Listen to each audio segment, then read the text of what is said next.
दोस्तों स्वागत है आप सभी लोगों का हमारे YouTube चैनल पर। दोस्तों आज हमारा जो पार्ट रहेगा वो 4 रहेगा, क्योंकि पार्ट 3 में हम लोगों ने पीछे जो है गति और वेग के बारे में पढ़ा था। आज हम लोग त्वरण के बारे में पढ़ेंगे। तो आप सभी लोग, उम्मीद है ये लेक्चर देख रहे होंगे अच्छे तरीके से। हम आपको दिखा देते हैं कि जो हम लोगों ने दूरी देख लिया, दूरी का सूत्र, विस्थापन देख लिया, और विस्थापन का सूत्र, दूरी, चाल में अंतर देख लिया। उससे रिलेटेड हमने लोगों ने सवाल कर लिए थे पार्ट में, और चाल देख ली थी। फिर वेग देख लिया था, वेग, प्रारंभिक वेग, चाल वेग में अंतर देख लिया था, और इससे रिलेटेड हमने क्वेश्चन भी कर लिए थे। टोटल यहाँ तक हम लोग पहुँच चुके थे। ठीक है, अब इसके आगे जो हमें बढ़ने की ज़रूरत है, यहाँ से कुछ ये आपके विस्थापन और समय से, देखो विस्थापन और समय से वेग बनता है। विस्थापन और समय से क्या बनता है? वेग बनता है। और दूरी और समय से चाल बनती है। ठीक है, दूरी और समय से क्या बनती है? चाल। ये चीज़ तो हम पीछे भी डिस्कस कर चुके हैं। तो अब हम लोग यहाँ पर कुछ ये जो ग्राफ हैं ये आपसे पूछे जाते हैं, वो ग्राफ्स आप लिख लेना है आपको अपने नोट्स पर।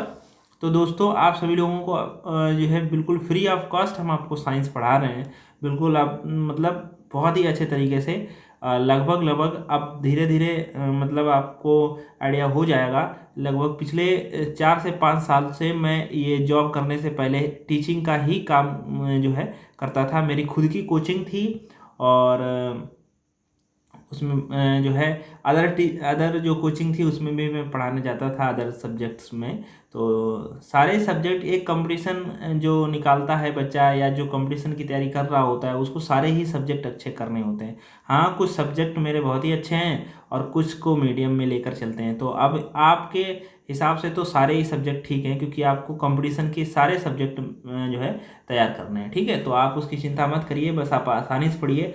आप ये मत सोचिए कि कंपटीशन में क्वेश्चन कहाँ से उठेगा। हम वो पॉइंट आपके साथ रख देंगे जहाँ से क्वेश्चन उठेगा। बस आपको जो चीज़ें हम पढ़ा रहे हैं उसको आपको कंठस्थ करने की ज़रूरत है।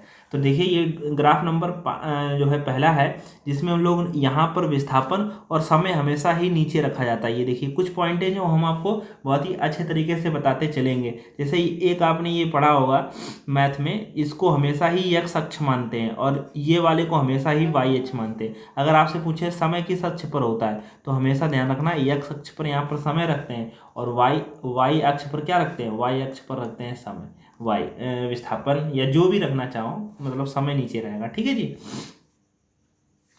अब यहां पर आप देखिए, ये एक्स अक्ष और ये वाई। अब देखिए यहाँ पर आपसे पूछा जा रहा है, 4 ऑप्शन दे देगा आपको। क्या? आपको 4 ऑप्शन दे देगा, पूछ देगा ये जो ग्राफ है ये किसका है। आपको पहला ऑप्शन दे देगा, वेग बढ़ता है, वेग घटता है, विरामावस्था है, या असंभव है, या वेग समान है। कुछ भी दे सकता है, वेग समान है। तो ये 4 ऑप्शन दे देगा, पूछेगा इनमें से ये ग्राफ किसका है। तो पहले तो आपको ग्राफ को पढ़ना आना चाहिए, ग्राफ कैसे पढ़े जाते हैं, तभी तो आप इसका आंसर दे पाओगे। तो देखो यहाँ पर जैसे कुछ पॉइंट होते हैं, जैसे यहाँ पर ऐसे 1 2 3 4 5 6 7 8 9 10 11 ऐसे ऊपर होंगे, ऐसे करके 1 2 3 4 5 6 7 8 9 10 11 12 13 ऐसे। मतलब यहाँ पर ये से पॉइंट है। अब देखिए इस वाले पॉइंट पर है, मतलब हम विस्थापन के किसी इस वाले बिंदु पर है, और ये लाइन ऐसे चल रही है, ऐसे चल रही है। इसका मतलब क्या है? अब ये समय बढ़ रहा है कि घट रहा है, पहले तो ये बताइए। तो आप देखेंगे कि पहले समय यहाँ पर था, फिर यहाँ पहुँचे, मतलब समय में तो बढ़ोतरी हो रही। इधर को जब हम बढ़ेंगे तो समय में बढ़ोतरी होगी, ऊपर जब हम बढ़ेंगे तो यहाँ पर विस्थापन या जो भी चीज़ लिखी रहेगी उसमें बढ़ोतरी होगी। तो ऊपर तो बढ़ नहीं रहा है, क्योंकि एक जगह पर निश्चित है, लेकिन समय बढ़ोतरी हो रही है। जब कभी भी ऐसी स्थिति आ जाए तो ये स्थिति कहलाती है विराम की। इसको विराम की स्थिति कहते हैं, विराम की। अब आपने कैसे जाना? अब आप बताओ। जैसे हम अभी इस समय जहाँ पर बैठे हैं, शाम को 6 बजे से आए हैं, सुबह 6 बजे जाएंगे ड्यूटी के टाइम। तो अब आप क्या समझे, मतलब हम एक रूम में बैठे हैं, एक ही जगह पर स्थित हैं, लेकिन समय बढ़ रहा है। तो अभी हम लोग विराम में हैं। अभी हम लोग जिस जगह पर हम लोग मतलब हम लोग क्या, जिस जगह पर मैं ड्यूटी करने आया मैं उसी जगह पर हूँ। मतलब जगह वही है पर समय बढ़ रहा हो तो वो स्थिति विराम की कहलाती है। इसीलिए ये डायग्राम है विरामावस्था का। तो इस तरीके से आपको पहला डायग्राम लिख लेना है विरामावस्था। मतलब ये डायग्राम हमको विरामावस्था में बताता है। ठीक है, अगला डायग्राम दूसरा देखिए। अब देखिए यहाँ पर ये समय को दर्शाएगा ऐसे करके और ये ऐसे करके समझाएगा। अब इसका मतलब क्या है, वेग भी बढ़ रहा है समय भी बढ़ रहा है, वेग भी बढ़ रहा है समय भी बढ़ रहा है, वेग भी बढ़ रहा है समय भी बढ़ रहा है, वेग भी बढ़ रहा है समय भी बढ़ रहा है, वेग जितना बढ़ रहा है उतना ही समय बढ़ रहा है, जितना वेग बढ़ रहा है उतना ही समय बढ़ रहा है। तो आप क्या कहेंगे, जितना वेग बढ़ रहा है उतना ही समय बढ़ रहा हो तो ऐसी स्थिति को कहते हैं वेग समान। वेग क्या, विस्थापन बढ़ रहा है, वेग नहीं कहेंगे, मतलब विस्थापन बढ़ रहा है। जितना समय बढ़ रहा है उतना विस्थापन, जितना समय उतना विस्थापन। तो यानी कि जब विस्थापन जितना बढ़ रहा हो उतना ही समय बढ़ रहा हो तो वेग समान की दिशा कहलाएगी। यानी कि जो वेग बढ़ेगा वो एक समान से निश्चित समय में बढ़ेगा। जैसे मान लेते हैं 1 घंटा में हम 60 किलोमीटर जाते हैं, फिर अगला घंटा आया फिर हम 60 किलोमीटर गए, फिर अगला घंटा आया फिर हम 60 किलोमीटर गए, फिर अगला घंटा आया फिर हम लोग 60 किलोमीटर गए। तो एक आदमी जो देखने वाला वो क्या कहेगा कि आपका वेग क्या है, समान है। मतलब समान समय में समान दूरी तय हो रही है। समान दूरी मतलब एक एक घंटा बढ़ रहा है और समय जो दूरी बढ़ रही है या विस्थापन, इस समय यहाँ पे तो विस्थापन कहना उचित है क्योंकि हम वेग की बात कर रहे हैं। तो विस्थापन भी 60-60 बढ़ रहा है। तो विस्थापन और समय समान समान बढ़ रहे तो वेग समान होता है। ठीक है जी, तो ये डायग्राम किसका था, वेग समान का था। अगला डायग्राम 3 नंबर है। तो अब ये आप देखिए, ये आप कैसे पहचानेंगे कौन सा डायग्राम है। तो देखिए अब यहाँ पर देखिए ये समय का पॉइंट है, ऐसे ऐसे ये सब समय होता है यहाँ पर। तो समय यहीं पर है, ना इधर को बढ़ रहा है ना इधर को बढ़ रहा है, समय तो टिका हुआ है, बस विस्थापन बढ़ रहा है। ऊपर को बढ़ रहा है मतलब विस्थापन बढ़ रहा है, मतलब समय रुका है। और जो वस्तु है या जो कोई भी पिंड है, कोई भी चीज है वो बढ़ रही है, विस्थापन बढ़ रहा है, मतलब जगह चेंज हो रही है। मतलब समय चेंज नहीं हो रहा है, जगह चेंज हो रही है। तो इसके लिए तो आपको भगवान बनना पड़ेगा, अवतार लेना पड़ेगा। तो क्योंकि देखो जगह चेंज होगी तो समय पक्का चेंज होगा, समय को कोई रोक भी नहीं सकता है। वो सिर्फ भगवान कह सकते हैं या कोई भी ऐसी चीज जो हमने देखी नहीं है वही व्यक्ति इस चीज को कर सकता है। मतलब जैसे अभी आप लखनऊ में हैं, मुस्कुराइए, कहाँ हैं आप, लखनऊ में हैं, और थोड़े देर में पता चलता है मतलब आप दिल्ली में हैं। मतलब यहाँ पर थी, मान लेते हैं यहाँ पर थे आपके 6 अप्रैल 2024 था, और 6 अप्रैल 2024 को ही यहाँ भी 3 बज रहे थे और यहाँ पर भी 3 बज रहे थे। 6 अप्रैल 2024 को 3 बजे आपको लखनऊ देखा गया और 6 अप्रैल 2024 को 3 बजे आपको दिल्ली देखा गया। अरे, तो आप कहेंगे यार ऐसे कैसे हो सकता है। अब आपको लखनऊ से दिल्ली जाने में कुछ तो समय लगेगा, मान लेते हैं जमाना कितना भी चेंज हो गया हो, आप हेलीकॉप्टर से अपना प्राइवेट एयरपोर्ट जो भी लेना चाहें ले गए हों, भले ही आपको 2 मिनट लगे, 1 सेकंड लगे, कुछ तो लगेगा, मतलब समय वही रहेगा, जगह चेंज होगी। क्या ऐसा हो पाएगा, ऐसा नहीं हो पाएगा। तो हम लोग यहाँ पर लिखेंगे असंभव। असंभव यानी कि ये जो बात चल रही थी ये असंभव की बात थी, इसीलिए डायग्राम जो है ये असंभव को रिप्रेजेंट करेगा। ठीक है, तो ये असंभव को रिप्रेजेंट करेगा, ये आप ध्यान रखना। चलिए ये वाला डायग्राम देख लेते हैं 4 नंबर। अब देखिए ये समय को है और ये विस्थापन को है। तो कभी भी आप ध्यान दें, ये जो तीर कुछ इस तरीके से जाए, ऐसे जब ऐसे जाएगा तो इसका मतलब ये कुछ ऐसे तीर हो जाएगा, ऐसे चल के ऐसे ऐसे सीधा हो जाएगा। और अगर ये तीर ऐसे सीधा हो जाएगा तो एक विस्थापन जो है विस्थापन कम लेगा, विस्थापन कम लेगा मतलब एक पॉइंट तक विस्थापन होगा, फिर समय समय बढ़ता जाएगा। तो ऐसे स्थिति को कहते हैं जब विस्थापन और समय का जो डायग्राम होता है वो वेग के बारे में बात करता है। और ये यहाँ पर वेग कैसा रहेगा, घटता, घटता वेग।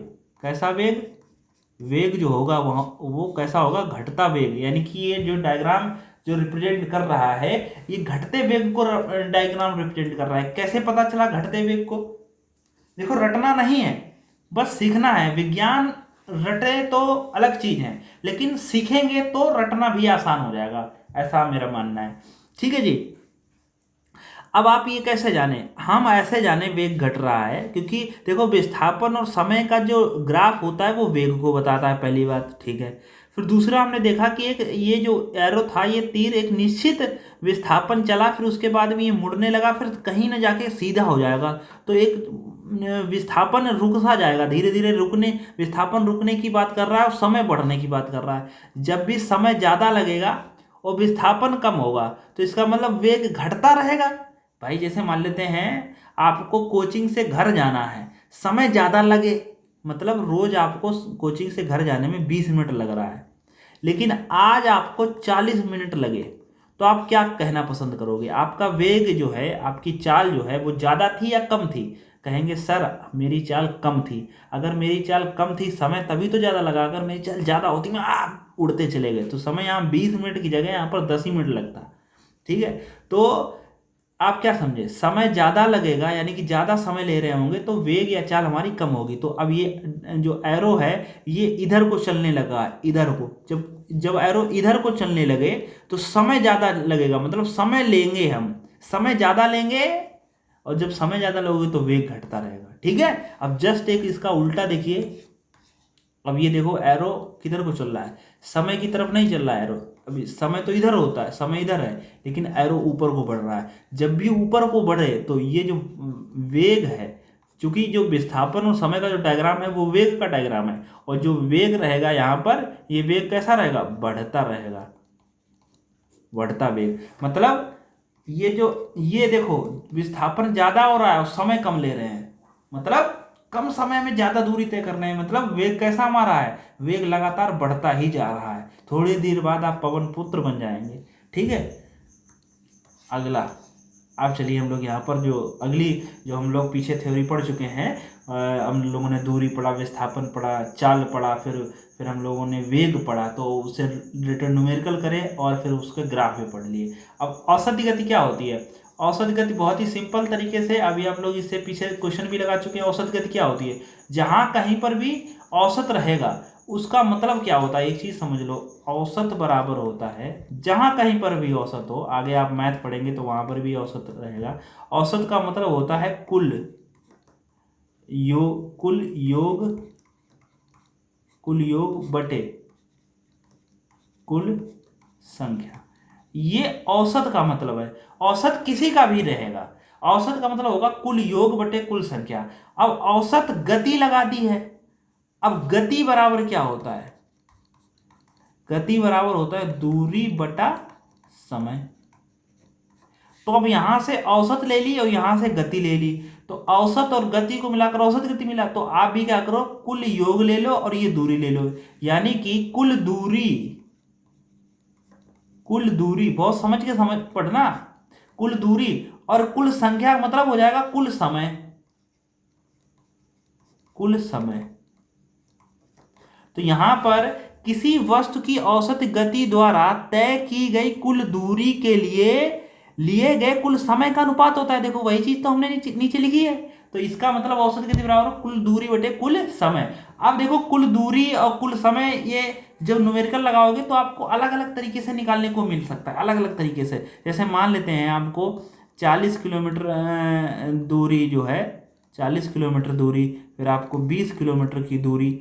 अब यहाँ 40 किलोमीटर की दूरी आपने जो तय करी है वो 20 किलोमीटर प्रति घंटा पे तय करी, और 20 किलोमीटर की दूरी आपने तय करी है 10 किलोमीटर प्रति घंटा में। अब आपको औसत गति निकालनी है, तो औसत गति निकालने के लिए आपको कुल दूरी चाहिए होगी। कुल दूरी है 40 और 20 60, मतलब कुल दूरी कितनी हो गई 60। अब आप देखिए इस सवाल में आपको समय नहीं दिया गया, तो समय आपको निकालना पड़ेगा भैया। समय बराबर होता है दूरी बटे चाल, दूरी कितनी है 40 और चाल है 20, यानी कि 40 किलोमीटर की दूरी 20 की स्पीड से तय करोगे तो आपको 2 घंटे लगेंगे। और यहाँ पर कितना घंटा लगेगा? यहाँ पर भी 2 घंटा लगेगा, यानी कि 2 और 2 कितने 4 घंटे लगे, और 4 से भाग कर लोगे तो औसत गति आ गई 15 किलोमीटर प्रति घंटा। ये आपको निकालना पड़ेगा। तो आपको क्या क्या निकालना पड़ेगा? हो सकता है समय निकालना पड़े, हो सकता है चाल निकालना पड़े, जो जैसा दिया जाएगा सवाल को वैसा कर लेंगे। बस फार्मूला हमारा वही रहेगा, चाल बराबर यानी कि समय बराबर दूरी बटे चाल, यानी गति बराबर कुल दूरी बटा समय। एक ही फार्मूला है, वो 3 तरीके से यूज होता है, पीछे हम लोग डिस्कस कर चुके हैं। ठीक है, चलो अब मेन रूप से ये जो लेक्चर था वो डिपेंड था त्वरण पर। तो त्वरण की कहानी हम लोग समझ लेते हैं कि बहुत ही अच्छे तरीके से आपको त्वरण आना चाहिए, वेरी इंपॉर्टेंट है त्वरण। त्वरण क्या होता है, जिसको एक्सेलरेशन कहते हैं, ये क्या होता है त्वरण। तो त्वरण को समझिए भैया, ये त्वरण बहुत ही जरूरी है। त्वरण क्या रहेगा, त्वरण क्या होता है समझो। त्वरण को वेग में परिवर्तन की दर के रूप में परिभाषित किया गया है। यानी कि वेग में परिवर्तन, जब वेग में परिवर्तन हो और की दर के रूप में परिभाषित किया गया हो। अच्छा, जहां कहीं पर भी भैया दर की बात रहेगी तो वहां पर समय बटे में आएगा, ये चीज समझ लो। समय कहाँ आएगा, बटे में आएगा। यानी कि ऊपर तो रहेगा वेग परिवर्तन, वेग परिवर्तन, और बटे में रहेगा समय। और ये बताता है किसको, ये बताता है त्वरण को। बस इतनी सी बात है। यानी कि वेग में परिवर्तन बटे समय, यानी कि वेग में परिवर्तन की दर के रूप में परिभाषित किया गया है। इसका तात्पर्य यह है कि यदि किसी वस्तु का वेग बढ़ रहा है या घट रहा है तो वस्तु त्वरित होती है। क्या हो रही है, वेग, वस्तु त्वरित हो रही है। तो त्वरण में परिमाण और दिशा दोनों होते हैं भैया। जब वेग में होगा तो त्वरण में भी होगा, ठीक है, त्वरण होते हैं। इसलिए यह एक सदिश राशि, कौन, त्वरण। त्वरण कैसी राशि है, सदिश राशि। अच्छा, न्यूटन के गति के दूसरे नियम के अनुसार त्वरण को वस्तु पर लगाए गए बल और वस्तु के द्रव्यमान के अनुपात के रूप में परिभाषित किया गया है। तो दूसरा नियम क्या है भैया, F बराबर यम होता है। अच्छा, यहाँ पर ए निकालना है हो तो ए बराबर होता है F बटा यम, यानी कि बल और द्रव्यमान का अनुपात है त्वरण। तो वही बात तो कही गई है। अगर आपसे ऐसे क्वेश्चन पूछ लिया जाता थ्योरी में, बताओ बल और द्रव्यमान का अनुपात क्या कहलाता है, तो त्वरण कहलाता है। ये बात आप देखें, जब आप प्रीवियस ईयर जब ग्रुप डी देते हैं तब आप देखते हैं कि कितने घुमा घुमा के क्वेश्चन पूछे जाते हैं, वो यहीं से निकाले जाते हैं। इसलिए पूरी बात समझो, आप बहुत ही यकीन से पढ़ो। त्वरण को वस्तु पर लगाए गए बल और द्रव्यमान के अनुपात के रूप में परिभाषित किया गया है, ठीक है जी। न्यूटन के गति के दूसरे नियम, यानी कि आपसे पूछ भी सकता है भैया त्वरण किस नियम से निकल आता है, तो गति का जो दूसरा नियम है वहां से आप त्वरण निकाल सकते हैं, ठीक है। अच्छा, एक चीज और फिर से समझो। अगर ध्यान रखना है, किसी वस्तु का वेग बढ़ा या घटा तो समझ लेना वस्तु त्वरण हो रहा है। अच्छा, बहुत लोग समझते हैं त्वरण का मतलब है कि खींचे लिए जाओ, मतलब उड़ा दो तो त्वरण हो गया। नहीं, आप अगर अपनी स्पीड कम करोगे तो भी त्वरण है, स्पीड ज्यादा करोगे तो भी त्वरण है। अगर आपने ना तो स्पीड ज्यादा करी और ना ही आपने कम करी, तो बताओ क्या ऐसा करें जिससे त्वरण हो जाए, क्या ऐसा करें कि जिससे त्वरण हो जाए, सोचो। कुछ तो ऐसा करना पड़ेगा जिससे त्वरण हो जाए। अच्छा, त्वरण किससे होता है, वेग में परिवर्तन। अच्छा, वेग में परिवर्तन कैसे होगा, वेग में अगर आपने परिवर्तन करना सीख लिया, वेग आप परिवर्तन कर गए तो त्वरण हो जाएगा। तो वेग में परिवर्तन दो तरीके से हो सकता है भैया। वेग में या तो आप तेज चला लो और या तो आप धीमे चला लो। अच्छा, तेज और धीमे चलानी नहीं है तो फिर आप दिशा बदल दो, दिशा, तो त्वरण हो जाएगा। क्योंकि हम लोग जो जो वेग है वो दिशा पर भी निर्भर करता है, इसीलिए तो ये सदिश राशि है। इसका मतलब ना आप स्पीड बढ़ाओगे ना घटाओगे तो भी त्वरण होगा, बशर्ते दिशा बदल जाए। दिशा बदल दोगे त्वरण होगा। जैसे मान लेते हैं आप बिल्कुल एक सीधी रास्ता पर चले गए और एकदम से ऐसे मोड़ पड़ गई, 40 की स्पीड से चल रहे थे लगातार और मोड़ पड़ गई और आप मुड़े, स्पीड कम नहीं करी, बस आप मुड़े। तो जैसे ही मुड़े तो समझ लेना त्वरण हो चुका है, ठीक है। तो ये है त्वरण की जो है बात। अगला चलिए, बहुत ही अच्छे तरीके से हम लोग पढ़ रहे हैं। त्वरण धनात्मक, शून्य और ऋणात्मक हो सकता है। वेरी इंपॉर्टेंट लाइन है, इसको जो है हाईलाइट करके लिखना। त्वरण धनात्मक, शून्य, ऋणात्मक हो सकता है। क्यों हो सकता है, वो इसलिए हो सकता है क्योंकि विस्थापन धनात्मक, शून्य, ऋणात्मक हो सकता है, इसीलिए वेग धनात्मक, शून्य, ऋणात्मक हो सकता है, इसीलिए त्वरण धनात्मक, शून्य, ऋणात्मक हो सकता है। क्योंकि विस्थापन से वेग बना, वेग से त्वरण बन रहा है, तो जो विस्थापन की क्वालिटी वो इन तीनों की होगी। होगी कि नहीं होगी, बिल्कुल होगी। यदि वस्तु के वेग समय के साथ बढ़ता है तो इसे सकारात्मक त्वरण कहते हैं।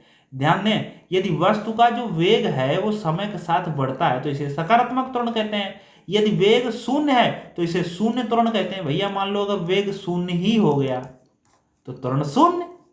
तो यदि वेग शून्य है तो इसे शून्य त्वरण कहते हैं, जबकि नकारात्मक त्वरण जिसे मंदता के रूप में जाना जाता है समय के साथ वेग में कमी को इंगित करता है। यानी कि वेग में अगर कमी आएगी तो समझ लेना वो त्वरण माइनस में है, और इस चीज को हम लोग नकारात्मक त्वरण की जगह मंदता कहते हैं। मंदता पूछी जाती है, मंदता क्या है? मंदता है त्वरण में कमी, और कभी भी इसके लिए माइनस का साइन यूज नहीं होगा। बस आपको सिर्फ मंदता लिख दोगे तो आदमी ये समझ जाएगा कि त्वरण में कमी हुई है। आपको माइनस चिन्ह लगाने की जरूरत नहीं है। भले ही आपका उत्तर -20 आ रहा हो, लेकिन आपका उत्तर 20 ही आंसर लगाना पड़ेगा। अगर आपने -20 लगा दिया तो भी आप निगेटिव खा जाओगे। ठीक है, अगला। अब ये एक इमेज है, इससे आप समझिए कि अगर आपने एक्सेलरेशन, एक्सेलरेशन का मतलब होता है त्वरण। त्वरण कब होगा? कब त्वरण होगा? देखो, त्वरण होगा 3 तरीके से। अगर आपने अपनी स्पीड बढ़ा दी, स्पीड आपने बढ़ा दी तो त्वरण होगा। अगर आपने अपनी स्पीड कम कर दी तो त्वरण होगा। अगर आप ऐसे ऐसे घूमने लगा, ऐसे घूमने लगे तो भी त्वरण हो जाएगा। मतलब आप भी बिल्कुल ऐसे सीधे खड़े थे, और आप बिल्कुल ऐसे सीधे खड़े थे, और आपके पास में एक मान लेते कोई एक व्यक्ति खड़ा था, आपने खींच के उसके तमाचा मारा, ऐसे करके भागने लगे। तो जब आप भागने लगे तो समझ लेना यही त्वरण है। ठीक है, ठीक है, क्या है? यही त्वरण है। ठीक है जी। तो पढ़िए। थोड़ा क्या है कि अगर वो तो क्या नाम, जॉब भी करना है, सारी चीज़ें करनी है, और समय का भी अभाव है। नहीं तो हम डिजिटल बोर्ड लगाते और फिर आपको पढ़ाते, फिर आप भी कहते क्या मज़ा आ गया। मतलब कोई भी सब्जेक्ट पढ़ाते, साइंस ही नहीं, कोई भी सब्जेक्ट पढ़ाते, मैथ, रीजनिंग, साइंस, मतलब जो भी पढ़ाते आप देखते कि क्या मज़ा आ गया। सामने जब आप हमारा चेहरा देखते ना तो आप पढ़ते और मुस्कुराते, और पढ़ते और मुस्कुराने में जो चीज़ें हैं वो बहुत ही तरीके से अंदर जाएंगी। और आप यकीन मानिए बहुत सारे स्टूडेंट सिलेक्टेड हैं, हम आपको धीरे धीरे करके मिलाएंगे भी। इसीलिए आप मुस्कुराइए और अच्छे से पढ़िए, हम मिलाएंगे आपको उनको धीरे धीरे। ठीक है, क्योंकि हमें भी टाइम थोड़ा थोड़ा निकालेंगे। और डिजिटल बोर्ड पे इसलिए पढ़ाने का टाइम नहीं पाएगा क्योंकि हम ड्यूटी पे रहेंगे तो अपनी PDF है, PPT है, या कभी टाइम मिला तो लेक्चर बना लेंगे। और उसके डिजिटल बोर्ड के लिए बिल्कुल आपको मतलब जाके वहाँ पर खड़ा होना पड़ेगा, बंधना पड़ेगा। तो बंधने के लिए तो अभी हम फ्री नहीं है, जॉब कर रहे हैं, आप सभी लोग जानते हैं।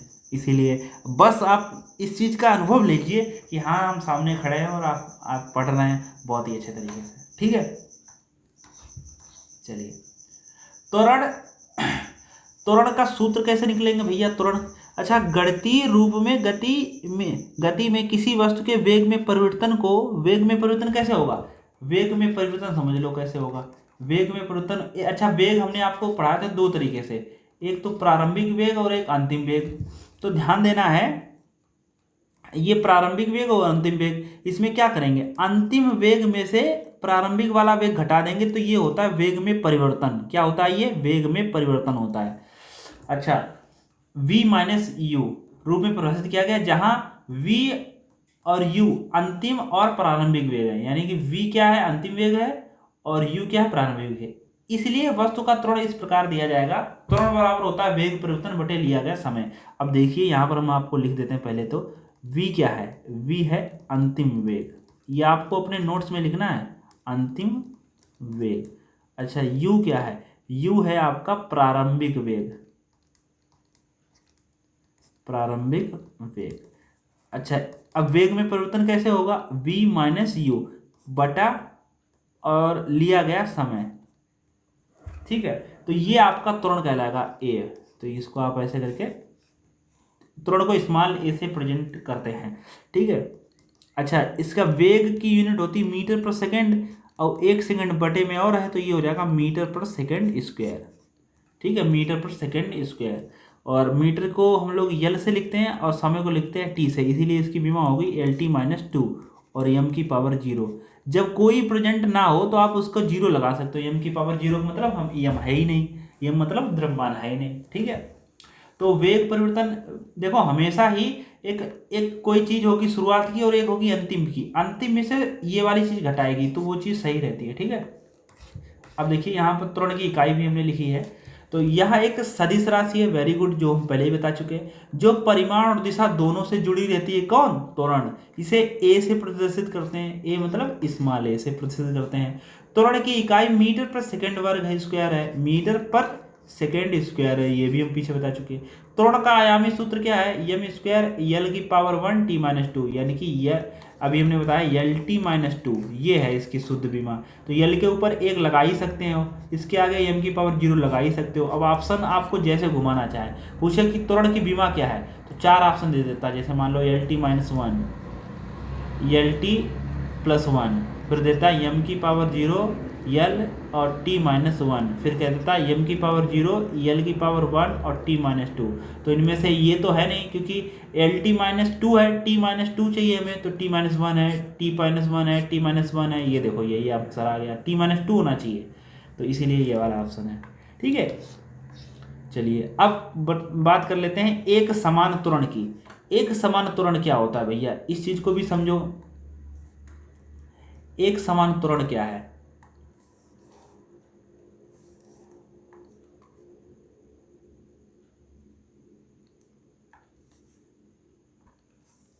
अब एक समान त्वरण क्या होता है? यदि किसी वस्तु का वेग समान समय अंतराल के दौरान समान मात्रा में बदलता है तो वस्तु एक समान त्वरण में है। अच्छा, अभी इससे पीछे आपने एक डायग्राम पढ़ा था विस्थापन और समय का, जिसमें विस्थापन और समय का जो ग्राफ होता है वो वेग को रिप्रेजेंट करता है। और अभी आपने एक ये वाला जो ग्राफ पढ़ा था, इसको कहते थे एक समान वेग। अब ये वेग की जगह पर आ गया त्वरण।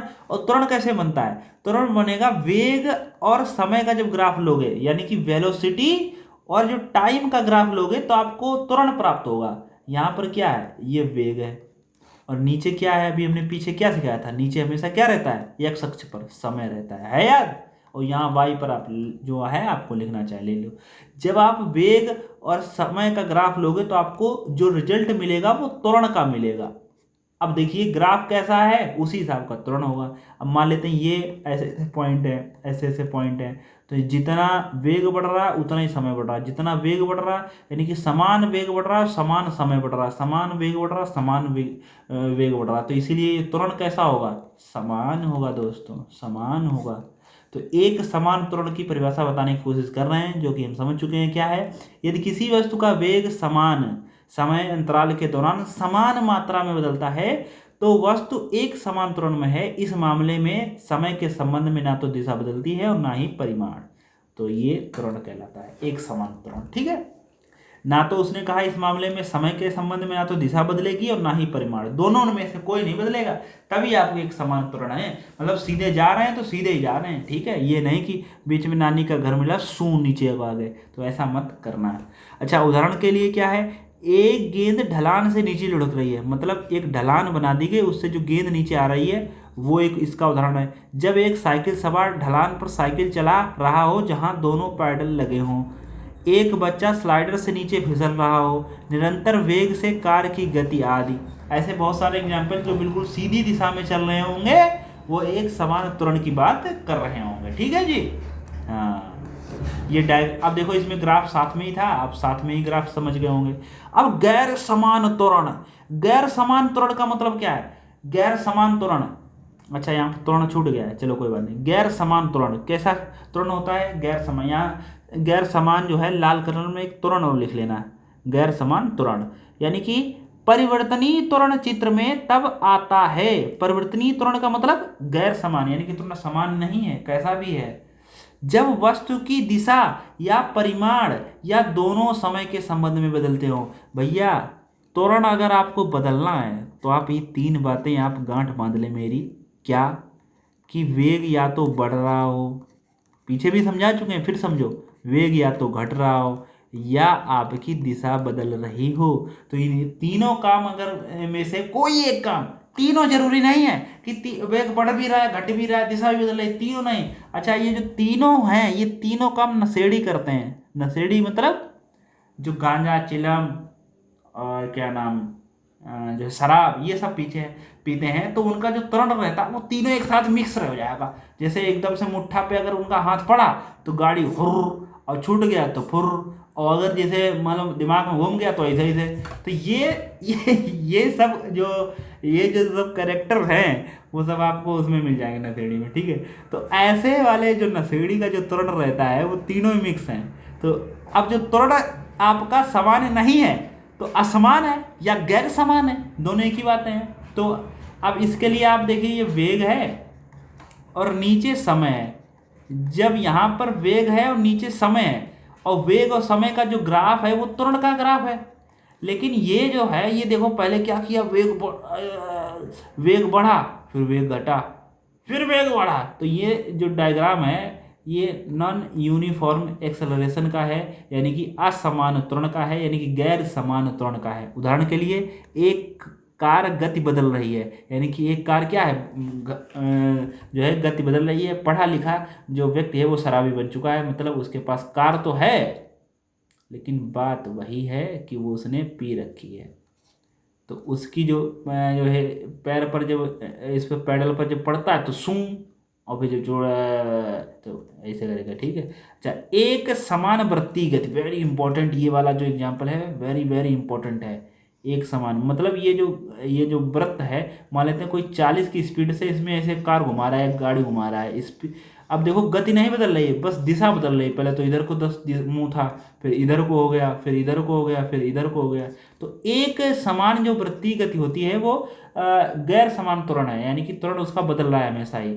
बदलती गति के साथ पेंडुलम की गति, अब ये ऐसे बदलती गति के साथ जो पेंडुलम लटकता रहता है ऐसे करके, ये ऐसे ऐसे ऐसे ऐसे जो होता रहता है वो पेंडुलम, वो भी कैसी गति है, वो गैर समान त्वरण है उसमें, यानी कि असमान त्वरण है। ये एग्जाम्पल आपको बहुत ही, एग्जाम्पल उदाहरण इंपॉर्टेंट है, आप इनको लिखना क्योंकि ये पूछे जा सकते हैं आपको।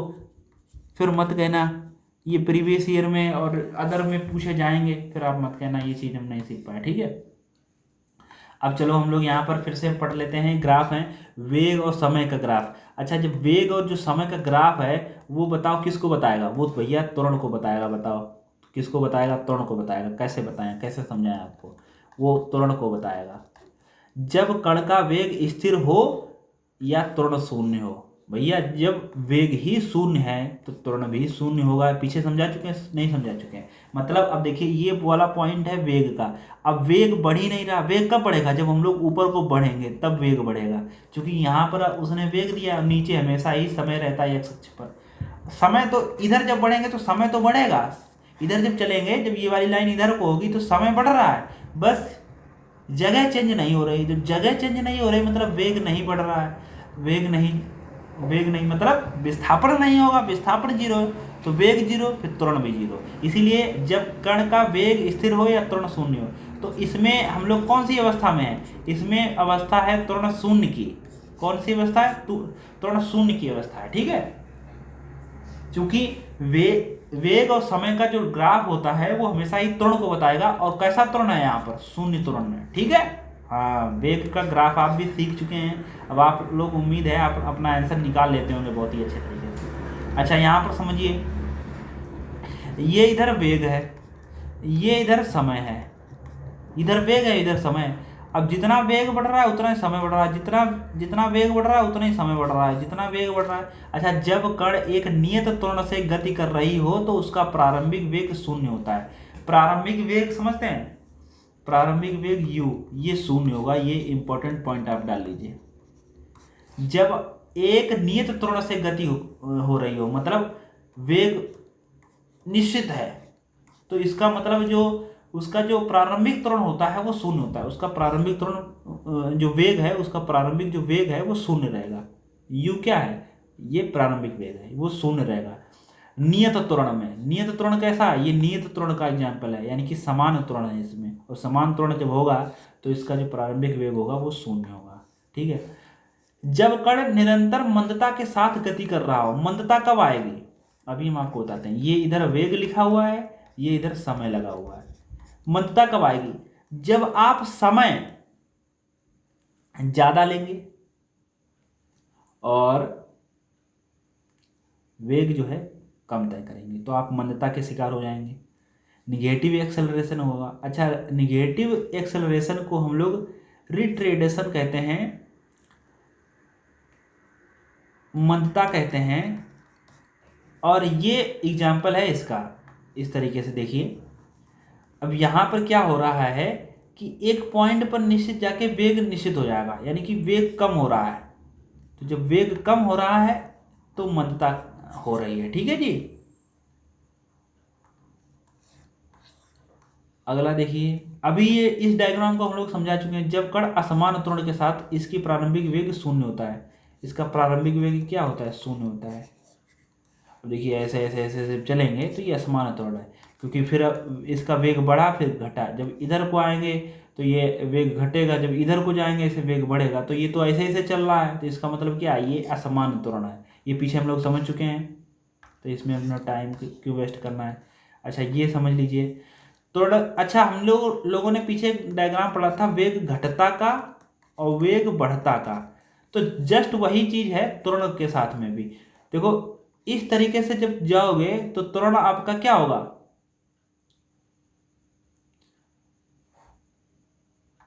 तो ये जो डायग्राम है ये आपका घटता और बढ़ता दोनों का है, दोनों ही बने हुए हैं। तो ये जब त्वरण है घटता और बढ़ता है, इसमें त्वरण क्या है? घटता बढ़ता है। देखो इधर वेग है ये, और ये है समय। तो एरो दोनों की तरफ बना हुआ है, इधर भी बना हुआ है, इधर को भी जा रहा है। तो इसका मतलब क्या है? इसका मतलब क्या है? इसमें डिक्रीजिंग भी है और इसमें इंक्रीजिंग भी है। बस इसमें थोड़ा सा सुधार करने की ज़रूरत है। ये गलत यहाँ पर टाइप हो गया है, ये डिक्रीजिंग नहीं, इधर को इंक्रीजिंग होगा। अभी हमने आपको बताया, क्या समझाया था कि जब ऐसे चलेगा तो इसका मतलब है कि ऊपर हम वेग ज़्यादा ले रहे हैं, ऊपर की तरफ जब एरो जाएगा तो वेग बढ़ेगा। जब वेग बढ़ेगा तो समय कम लेगा, मतलब हम लोग स्पीड में हैं। इसलिए ये यहाँ पर जो है डिक्रीजिंग की जगह पर यहाँ पर इंक्रीज लिखना पड़ेगा, और यहाँ पर इंक्रीज की जगह पे क्या लिखना पड़ेगा? डिक्रीज। ये सुधार कर लेना, ठीक है। इसमें उल्टे, और जब इधर को जब एरो बनेगा इधर को, इसका मतलब क्या है? वेग पॉइंट पर आ रहा है, वेग निश्चित हो रहा है, बस समय बढ़ रहा है, तो मतलब डिक्रीज हो रहा है। ये उल्टे छप गए थे यहाँ पर, ठीक है। इनको सही कर लेना है आपको। ओके। अच्छा, ये भी एक बहुत ही इंपॉर्टेंट पॉइंट है। अच्छा, समय वेग यानी कि समय वेग वक्र से घिरा कुल क्षेत्रफल, यानी कि जो घिरा जो क्षेत्रफल है किसी पिंड द्वारा तय किए गए दूरी को दर्शाता है। किसी पिंड के द्वारा किसी ने दूरी तय की होगी, ये इसी को दर्शा रहा है। तो सिंपल सी बात है, जब वेग होगा तो विस्थापन होगा, विस्थापन यानी कि दूरी, और मतलब कहीं ना कहीं किसी ने कुछ चला होगा तो ही आया है। तो बस वही बात है, वेग और समय के वक्र से जो घिरा कुल क्षेत्रफल होता है वो किसी पिंड द्वारा तय की गई दूरी को दर्शाता है। ठीक है, ये आप पॉइंट ध्यान रखना। अब इसमें ये क्वेश्चन है जो आप लोगों को कर लेने हैं फटाफट से।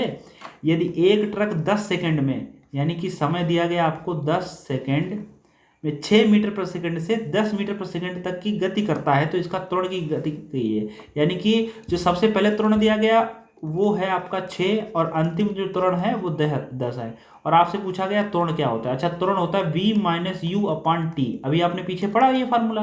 तो v का मान है 10 में से 6 बटा टी कितना है 10। अब 10 में से 6 जाएगा 4 बटा 10, 4 बटा 10 का मतलब होता है 0.4 मीटर प्रति सेकंड स्क्वायर। मात्रक लिखना मत भूलना, आपको हाई स्कूल इंटर में सिखाया गया होगा। प्रारंभिक अंतिम वेग में से प्रारंभिक वेग घटा दिया, बटे में समय था। अच्छा, 10 से 100 से 1000 से जब कभी भी जीरो से भाग करना हो तो बस आप जितने जीरो हो उतने अंक बाद पीछे से उतने अंक बाद दशमलव लगा दीजिए। एक जीरो था तो पीछे से एक अंक था, हमने दशमलव लगा दिया। तो इसका राइट आंसर 0.4 मीटर पर सेकंड स्क्वायर। ठीक है, अगला सवाल। यदि किसी इमारत की छत से एक गेंद को जमीन पर छोड़ा जाता है, यदि किसी इमारत की छत से एक गेंद को जमीन पर छोड़ा जाता है, मतलब मान लेते हैं ये एक इमारत है हमारे पास, और यहाँ से एक बंदे ने एक गेंद को छोड़ दिया। अब ये गेंद नीचे को आएगी। यदि गेंद को जमीन को छूने में 6 सेकंड लगे, यानी कि इसको छूने में टाइम कितना लगा? 6 सेकंड लगे। जमीन से छत की ऊंचाई ज्ञात कीजिए। जमीन से छत की ऊंचाई ज्ञात कीजिए, मतलब ये वाला पॉइंट हमको ऊंचाई बतानी है। जमीन से छत की ऊंचाई क्या होगी बताइए, कितना अच्छा सवाल है। तो हम सभी लोग जानते हैं, अभी आप एक फार्मूला पढ़ेंगे यहाँ पर, यस, इसमें जो गति के जो नियम होते हैं वहाँ पर आप पढ़ेंगे, यस बराबर U T plus half G T square. तो ये अब जब आप फार्मूला पढ़ेंगे तो वहाँ पर आप देखेंगे कि जब यहाँ पर हम लोग ऊपर से कोई चीज़ छोड़ रहे हैं तो इसका जो प्रारंभिक जो वेग है वो शून्य हो जाएगा, क्योंकि इसके हाथ में गेंद थी प्रारंभ में, तो वो शून्य रहेगा। ठीक है। तो और यस क्या है, यहाँ से यहाँ तक की बीच की दूरी रिप्रेजेंट करेगा। तो u जीरो हो गया और t से गुणा होगी, यानी कि 0 × t 0 हो जाएगा, प्लस हाफ, और g का मतलब होता है 9.8 या 10 आप ले लीजिए, 10 गुना, तो 6 × 6 या 6 का t मतलब 6 सेकंड दिया गया, 6 का वर्ग 36 लिख लो या 6 × 6 लिख लो। ठीक है। और 2 से काट दो, 2 3 6 और 6 3 18 गुणा 10, 6 3 18 गुणा 10, 180 मीटर। तो यहाँ पर इसकी ऊंचाई आ गई, कितना आ गई, 180 मीटर आ गया। तो ये तो एक सवाल अलग से आ गया, क्योंकि हमको अभी गति के जो जो समीकरण हैं वो हमको पढ़ने हैं।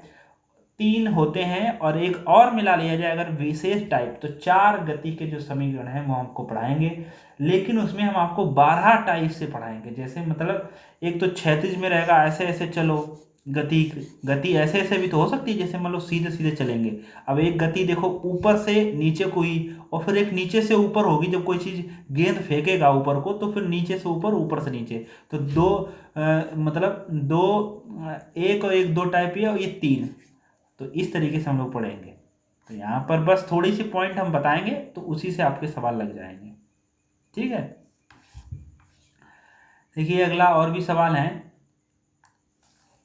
अब टाइम भी हो रहा है, लगभग 40-45 मिनट हो गया होगा। यदि यदि कोई व्यक्ति कार से 108 किलोमीटर प्रति घंटा की गति से चल रहा है तो उसकी गति धीमी करें और 5 सेकंड में उसे 72 किलोमीटर प्रति घंटा पर ले आए, कार की मंदता की गणना करिए। तो कार की मंदता की गणना हमको बतानी है, मतलब हमको त्वरण बताना है, और हमको समय दिया गया है 5 सेकंड। जो प्रारंभिक वेग है वो दिया गया 108, जो अंतिम वेग है वो हमको करना है 72। तो मंदता v minus you upon T होता है फार्मूला। अच्छा, v का मान दिया गया आपको 72 माइनस 108, चूंकि u का मान 108 है, बटा t कितना है 5। तो 72 में से 108 नहीं जाएगा, 108 में से 72 जाएगा, तो 8 में से 2 जाएगा तो 6, 8 में से 2 जाएगा 6, 10 में से आप 7 जाएंगे तो बचेगा 3, वो भी माइनस का, बटा में 5, भाग करेंगे तो माइनस के 5 सत्ते 35, बचा 1, 5 दूनी 10, यानी कि 7.2 माइनस के। लेकिन हम जानते हैं मंदता को हमेशा ही प्लस में लिखा जाएगा, तो 7.2 मीटर पर सेकेंड स्क्वायर, ये हमारा आंसर है। चूंकि माइनस वाला ऑप्शन होगा वो मत लगाना, तो मंदता को हमेशा ही प्लस में लगाते हैं। ठीक है। अगला 1-2 सवाल और ही होंगे बस। यदि एक कार आराम से चलती है, फिर 10वें सेकंड के लिए 7.5 मीटर पर सेकंड स्क्वायर की त्वरण समान तेजी हो, 10 मीटर ट्रेन का वेग ज्ञात कीजिए। चलिए अभी इसको समझ छोड़िए, अभी जब हम लोग वेग वाले, जब हम लोग गति वाला जो पढ़ेंगे तो वहाँ पर हम लोग फिर इसको समझेंगे। ठीक है। चूंकि टाइम भी हो गया, देख लेते हैं कितने सवाल बचे हुए हैं, बस एक लास्ट था ये। ठीक है जी, टाइम हो गया है, 40 मिनट बहुत होते हैं। अब आपको ये दे देते हैं, चलो आप लगा के लाना, अगर नहीं लगेगा तो हम तो लगवाएंगे ही कल। ये सवाल आप SW है, अब देखें आप ये लगा पाते हो कि नहीं, क्योंकि पहले से भी अगर कुछ पढ़ा होगा तो आप फिर लगा लेंगे। ठीक है। तो आप इसका हमें कमेंट बॉक्स में, यानी कि एग्जाम्पल नंबर 4 का आंसर आप लिख देना कमेंट बॉक्स में, देखें आप आते हैं कि नहीं। अच्छा, जो ये थ्योरी है आप नोट्स बना के लिख लेना, इसके प्रीवियस ईयर और 1 लाइनर जो है चलती है। अच्छा, रेगुलर आएगा तो ये कोई जरूर नहीं, एक दिन छूट भी सकता है, इमरजेंसी में 2 दिन भी छूट सकते हैं, लेकिन टाइम बढ़ाकर और आपको बहुत ही जल्दी हम कवर इसको करा देंगे। ठीक है। आप इसकी चिंता मत करो, साइंस आपकी कवर हो जाएगी। आपको 8 बजे वाला जो लेक्चर है वो कभी मतलब रेगुलर भी हो सकता है, मतलब ड्यूटी अगर अलग ऊपर नीचे हुई तो वो चेंज भी हो सकता है। 9 बजे आपका आता है 1 लाइनर, तो 9 बजे 1 लाइनर देखना। चैप्टर जब कंप्लीट हो जाएगा तो उसके 1 लाइनर आएंगे, और चैप्टर आपने पढ़ा है तो उसके 1 लाइनर पढ़ने में आपको बहुत ही इंटरेस्ट आएगा, और फिर आप उसके PYQ लगाना है। कभी भी अगर PYQ अपलोड करेंगे तो वो लगभग 10 PM पर अपलोड होगा। ठीक है। अभी तो नहीं अपलोड कर रहे हैं क्योंकि फिर टाइपिस्ट और ये सारी चीज़ें ढूंढना पड़ता है, अभी तो इतना ही मैटर कवर करने में टाइम लग जाता है। ओके, धन्यवाद, फिर मिलते हैं सभी लोगों को अगले लेक्चर में। तब तक के लिए आप जो लिंक डिस्क्रिप्शन में दिया गया टेलीग्राम पर उस पर जाइए, और जो भी कुछ अगर पूछना हो तो कमेंट करिए, और इंस्टाग्राम पर आप जुड़ना चाहो तो जुड़ सकते हो। धन्यवाद, ठीक है जी।